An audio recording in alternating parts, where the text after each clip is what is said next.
every day. School buses safely transport our children, but only if drivers follow the law. Flashing lights and a stop sign on a bus mean you must stop. Passing a school bus in this situation isn't just illegal, it's dangerous. Children's lives are at risk when drivers ignore this signal. Protect them by stopping, no exceptions.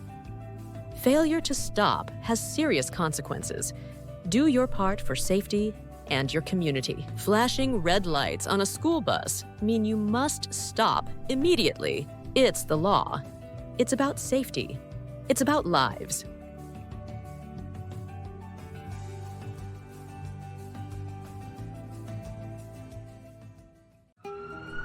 We've all been there, running late, feeling the pressure, but at what cost? Speeding contributes to nearly 1/3 of all fatal car crashes. Every 10 miles per hour over the speed limit doubles your risk of a fatal crash. Speeding isn't just risky, it's deadly. It reduces your reaction time and magnifies the impact of every collision. Families are forever changed by one bad decision. One moment of speeding can mean a lifetime of regret. The faster you go, the longer it takes to stop. At high speeds, every second counts and can cost lives. Respecting speed limits saves time, money, and lives. Reckless speeding can cost you tickets, insurance hikes, jail time, or worse. Speeding doesn't just endanger you, it endangers everyone around you. Speed limits aren't a suggestion. They save lives, yours and others. Slow down. Arrive alive. Welcome to Medway. This is an awesome opportunity for us and an excellent opportunity to invite everyone here, to have everybody be part of all of the things that are happening in this town right now. On behalf of the Medway Select Board, I want to extend that welcome to each and every one. Governor Healey, thank you for joining us. Lieutenant-Governor Driscoll, Undersecretary Morrison, Undersecretary Cutler, thank you. And did I see Administrator Gulliver? There's Jonathan. How are you? Jonathan and I have worked together on a few projects. Always great to see a friendly face. I want to recognize our unbelievable legislative delegation as well. State Rep Jeff Roy. Where's Jeff? Jeff's right behind me on this side. Representative Mike Soder. And I see representatives of Senate President Karen Spilka's office here today as well. Dennis, nice to see you. And recognize Glenn Trindade, member of the Medway Select Board, who's here. A few of our Medway folks have helped make some of these events and these projects possible, not the least of which is Barbara St. Andre. Barbara is our Director of Community and Economic Development here in Medway. Chief of Police Bill Kingsbury. Bill's in charge of security today, so everything's good. And our Communications Director, Sandy Johnson, helping us out this morning. This is an awesome event, and it's awesome to have Medway be the kickoff for this project. In Medway, transportation initiatives have been at the forefront of what we've done here for the last 10-plus years. In fact, since 2019, the town of Medway has spent over $10 million of local tax money on roads and sidewalks here in the town. And I'd like to tell you that we've solved all of the problems with $10 million, but it hasn't. We've made a great improvement in roadway surface and sidewalk surface improvements in this town, but obviously we have a long way to go. We have a $1.4 million MassWorks grant project that we're working on right now to redesign this stretch of Route 109 that is out here from the Route 126 intersection to the Milford Town line. That'll open up a number of economic opportunities here in this industrial park, but also just greatly improve roadway safety. And of course, most everyone remembers, certainly Jeff remembers, the town of Medway and the Commonwealth partnered on a $12 million revitalization of the Route 109 project from the center all the way to the Millerstown line. We have connected virtually each end of our town now via sidewalks, pedestrian friendly, pedestrian safe. It's a huge endeavor, and we look to, with this next part of the project, to complete that walkability here through town. Clean energy investment, something else that's really happening here in Medway, and we're the center of that. Medway's home to one of the largest energy grids, energy switching stations on the grid in the Northeast. And right now, 1 mile up the street, you'll see the largest battery energy storage facility in the Northeast being constructed right now. It's bringing jobs. Our partners here at Local 4 are directly involved in that. It's fantastic to have Local 4 as part of the Medway community and some of the projects that they're able to help work on right here in our town. That's a $210 million project that's bringing investment to not only Medway, but the Commonwealth, and it's green energy, it's clean energy, and it's renewable energy, which helps support, Governor, helps support your initiatives as well. Job growth, economic development here in Medway. Right here in this central complex, you're part of an 82-acre Oak Grove project. About 100 years ago, the old Clico bottling company decided to put a contest together, and if you open up a bottle of soda and you had the right tag under that so-called bottle cap, you got yourself a 1,600 square foot lot. So here we are 100 years later, we're trying to assemble over 1,000 of these lots to create more economic development right here in Medway. A lot of bottle caps. If you want to pick up a lot on the way out, we'll help you out with that. These are successes. We've already had a couple of businesses locate on land, not the least of which is O'Brien and Sons and CTS Technologies right here in this park. Folks, across Massachusetts right now, communities are struggling, trying to meet the essential demands for services, police, fire, public education. Dollars are thin, and we're doing everything we can to make those dollars go as far as we can to meet those essential services every single day. The efforts and the initiative by Governor Healey and her staff and her team to bring together more state dollars to help us leverage those local funds to better our roads and our sidewalks, our bridges and our culverts are absolutely mission critical in this Commonwealth today. We can't continue to do the way we've been doing business going forward beyond 2025. And this initiative is absolutely huge for 351 cities and towns across this state. So Governor Healey, on behalf of all of us here in Medway, on behalf of the cities and towns that stand to benefit greatly from your program, it is our pleasure to welcome you to the town of Medway. Thank you. Great. Thanks so much, Michael. I appreciate it. Thank you. Thank you. Well, good morning, all, and thank you so much, Michael. I really appreciate everything that the town manager just laid out.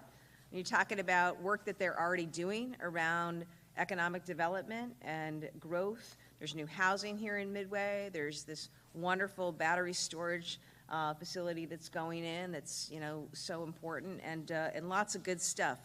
I do wish we lived in a time where we could just assemble some bottles of soda and everybody would have access to a lot, because we're trying to build more housing, around the state. So we'll have to get there in a different way. But today we're really happy to be in Medway to make this announcement. I want to thank our business manager, Local 4, Michael Bowes, the training coordinator, Mike Carey, and all the members of Local 4, including the apprentices and the instructors. We just had the opportunity to tour outside and look at cranes in action, cranes that we want to see, and apprentices we want to see out on jobs thanks to this transportation funding, fixing our roads, fixing our bridges, fixing our transportation infrastructure. So the reason we come here today is because we put forward this proposal. We want to fix transportation here in the state. We know how important it is for people to be able to get around, to get to where they need to be. And the way we get there is by funding it. So for the first time ever, our administration is doing something, proposing something that has never been done before. And that is using this funding stream that we have now, maximizing that, leveraging it, so that I can stand here and say we're prepared to spend $8 billion over the next 10 years to help fix roads and bridges and build out the kind of transportation infrastructure we need all over this state. So that's the point of this, and it ties directly to jobs. We estimate with this transportation funding, we're also going to create 140,000 jobs, good-paying, family-sustaining jobs, and it's going to come with the work of the great folks here at Local 4 and so many across the building trades, in particular around our state. So we're joined here today, the Lieutenant-Governor, Kim Driscoll, who's been a champion for all of this, by members of our team, Undersecretary of Transportation Hayes Morrison, Undersecretary of Apprenticeship, Work-Based Learning and Policy, Josh Cutler, our Labor Advisor, Roger Brunell, Presidency of the AFL-CIO, Chrissy Lynch is with us today. We thank her for all of her support. She's also joined by labor leaders Frank Callahan of Massachusetts Building Trades and members of our legislature, Representative Jeff Roy and Representative Mike Soter. We hope that we can continue to work with the legislature going forward to really land this important funding stream, which will make a huge difference, as Mike was just laying out what this means for 351 cities and towns and their ability to make the repairs and do the upgrades that our residents, our businesses, our economies need. Why are we doing this? Well, when we took office 2 years ago, too many bridges were closed. People were having to take nasty detours to get around things. Too many roads were full of potholes, still are around our state. Local communities just not having the resources to be able to turn things around. The neglect had gone on for far too long.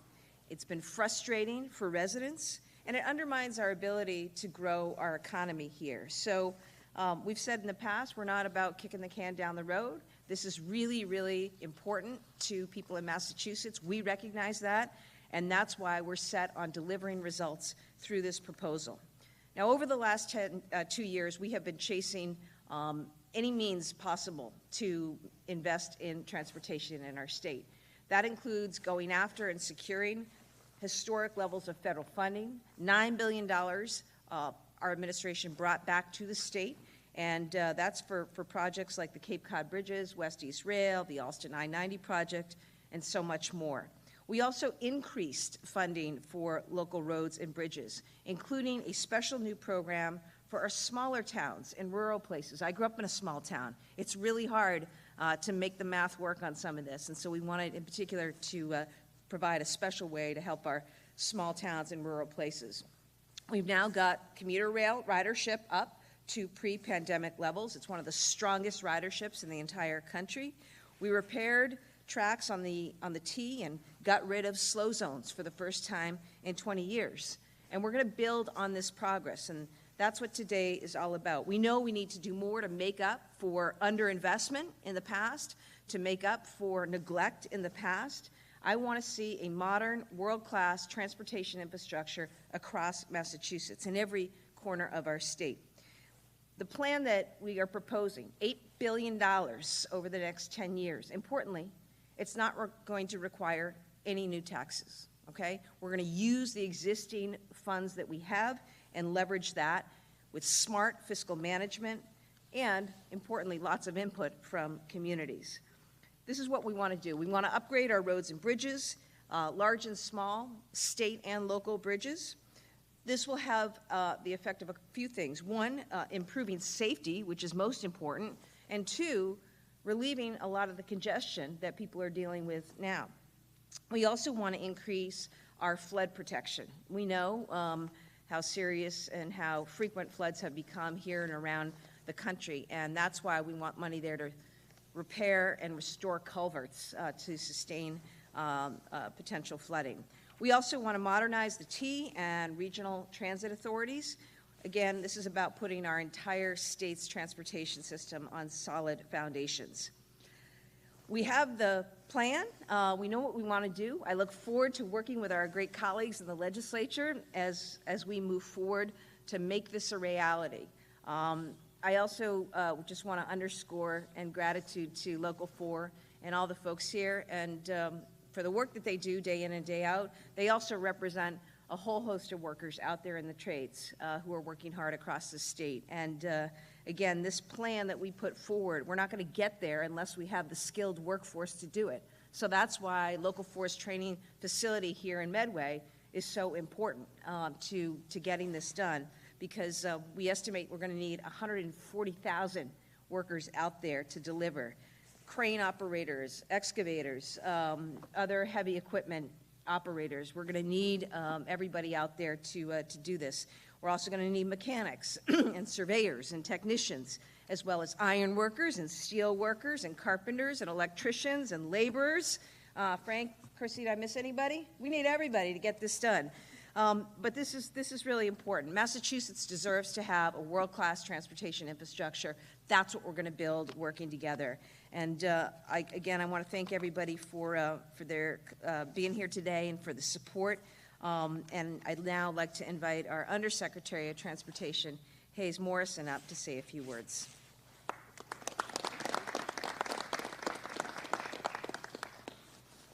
Thank you, everyone, for being here, but especially thank you, Local 4, for all of your hospitality. Without being a little hyperbolic, cranes are cool, and thank you for having us here. It was wonderful. But to quote the governor, when workers and the unions that represent them are strong, America is strong. And as we see here in Medway today, Operators and Engineers Training Facility Local 4 is at the forefront of what it takes to move the Commonwealth forward. By investing in their members, we all get the benefit of a strong economy that works for everyone. And that is especially all of us here at MassDOT who get to partner with them. This work and this training is foundational to getting our jobs done well, on time, and done safely. As you are aware, MassDOT and the MBTA are proud to have union partners. Without you, it would be impossible to get the historic amount of transportation infrastructure investment that the governor and the legislature are proposing out the door. Our projects are only as good as the people who work on them. We thank Local 4 for their support as the Healey-Driscoll administration seeks to grow this historic level of transportation infrastructure investment. I think what is great is every time we talk to labor and we ask, well, if we get this money, is there enough workforce? How confident do you feel? And they never, ever stop short of saying, we're ready. The Governor Healey and Lieutenant Governor Driscoll have stressed that a thriving economy must have a transportation system which works for everyone, and the proposed budget is a reflection of this commitment. The governor is transforming transportation with an $8 billion plan aimed at providing additional resources to municipalities, expanding public transit, increasing travel options, and investing in critical infrastructure needs. Much like the ones we just heard from Town Manager Boynton, this is really focused on what we can do to help the 351 cities and towns in Massachusetts benefit from this historical investment in a reliable, stronger, and more resilient transportation system. But more than that, investment in transportation not only gets people to work, it puts people to work. We are incredibly grateful to Governor Healey and Lieutenant Governor Driscoll's leadership and continued commitment to delivering real transportation solutions that improve people's lives and put people to work in good jobs. I'd like to say thank you again to Local 4 and all of our other union partners. On behalf of Secretary of Transportation Tibbetts Nutt, Administrator Gulliver, and all of my colleagues at MassDOT and the MBTA, let me end by saying that I look forward to our continued work together. Thank you very much, and I'm going to turn it over to Local 4 Business Manager Mike Bose.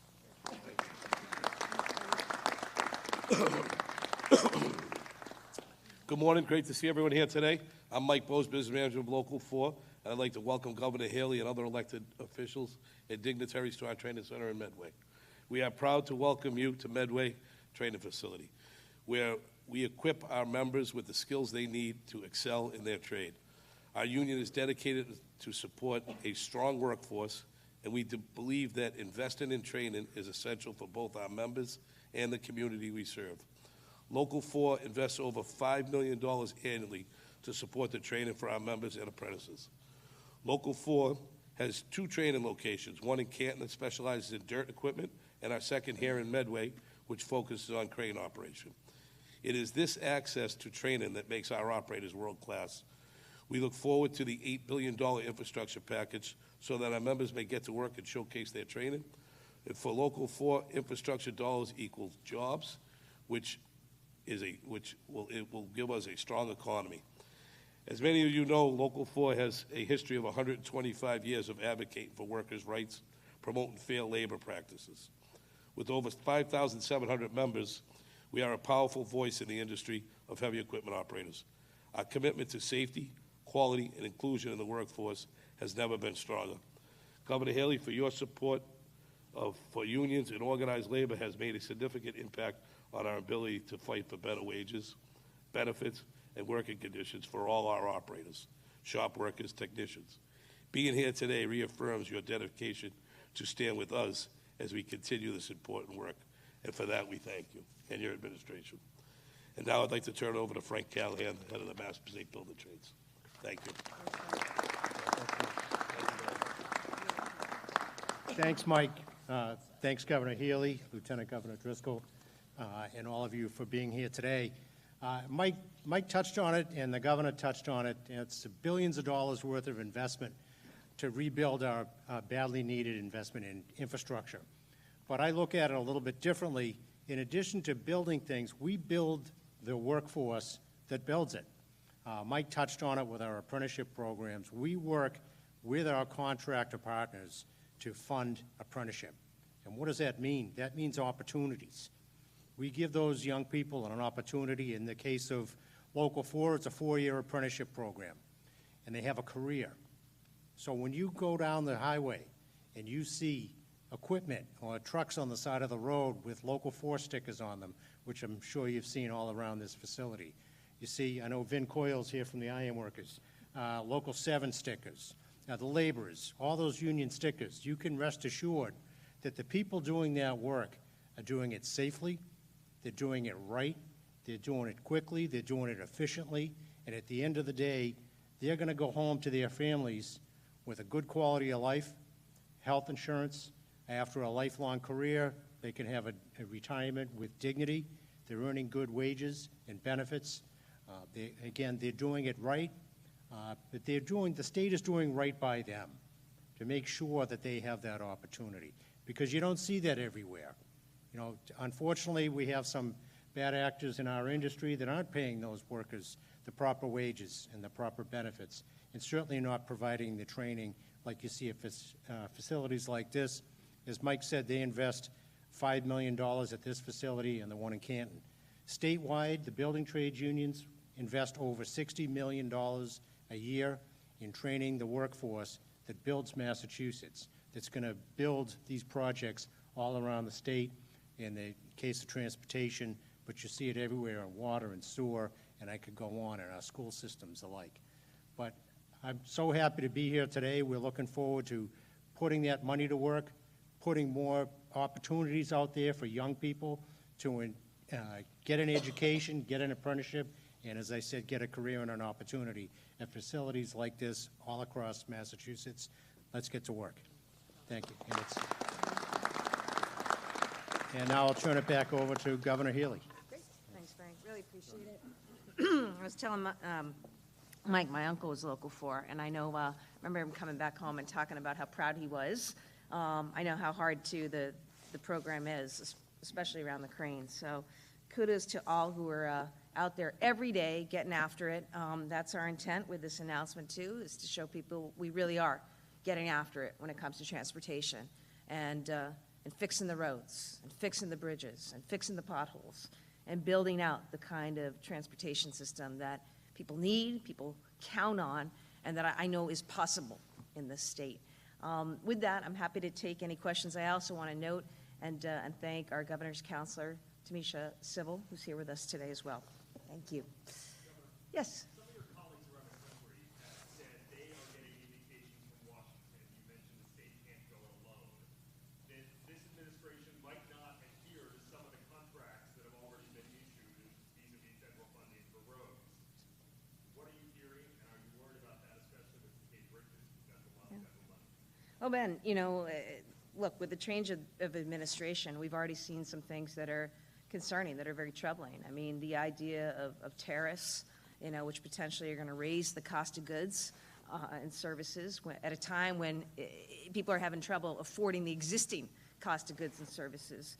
A couple weeks ago, we saw the freezing of federal funds into our states for everything from support for VA hospitals to daycare centers, community health centers, and funding for a variety of infrastructure projects. I'll be in Washington later this week. I'm going to continue to advocate strongly on behalf of Massachusetts, our residents, our businesses, to make sure that that money continues to flow and that any commitments that were made, any funds that were obligated, see their way through, not just to Massachusetts and our accounts, but also to make sure they actually see their way through to delivering on projects. That includes some of the projects we're talking about today, transportation infrastructure. So yes, real concerns, concerns shared by governors across this country. Doesn't matter if you're a Democrat or Republican governor, we all share those concerns. That funding from the federal government is so important to all of our states, and we'll be advocating for that. Yeah. Maybe more a question for your administrator, Mr. Gulliver. Right nearby in Bellingham, there are two bridges, Mark Street and Maple Street, that are rated deficient. Are those likely to be taken care of in this transportation program? I'm going to turn that over to the administrator. I want to thank Administrator Gulliver for his work and leadership. You know, it's been a great pleasure working with you the last couple of years. He's super active on things, dealing with stuff that I can assure you highway administrators around this country are dealing with, and that's why we're excited to make the proposal that we're making about the $8 billion over 10 years. Thank you, Governor. To your two bridges specifically, I'm going to get you some more information specific to those afterwards, but I'll speak in general that this influx of funding, what this helps us do is two things. One, it helps us take those structurally deficient bridges that are out there, and there are many across Massachusetts. I like to say that we have a historic bridge system. It's one of the oldest in the United States, and as a result, it takes a lot of work to keep them maintained.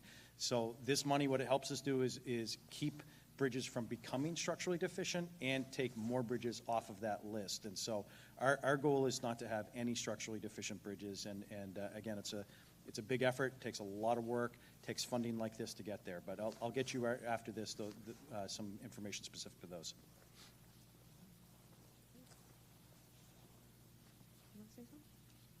Okay. Any other questions? All right. Have a good day out there. Stay warm.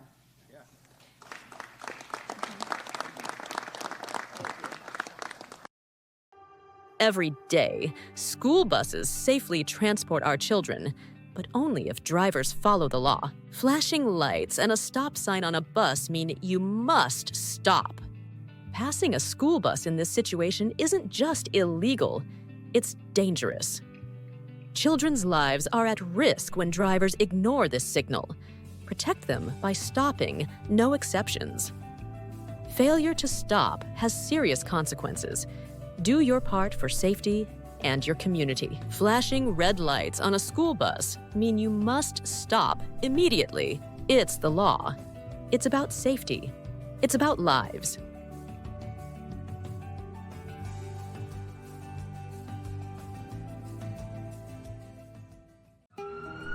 We've all been there, running late, feeling the pressure, but at what cost?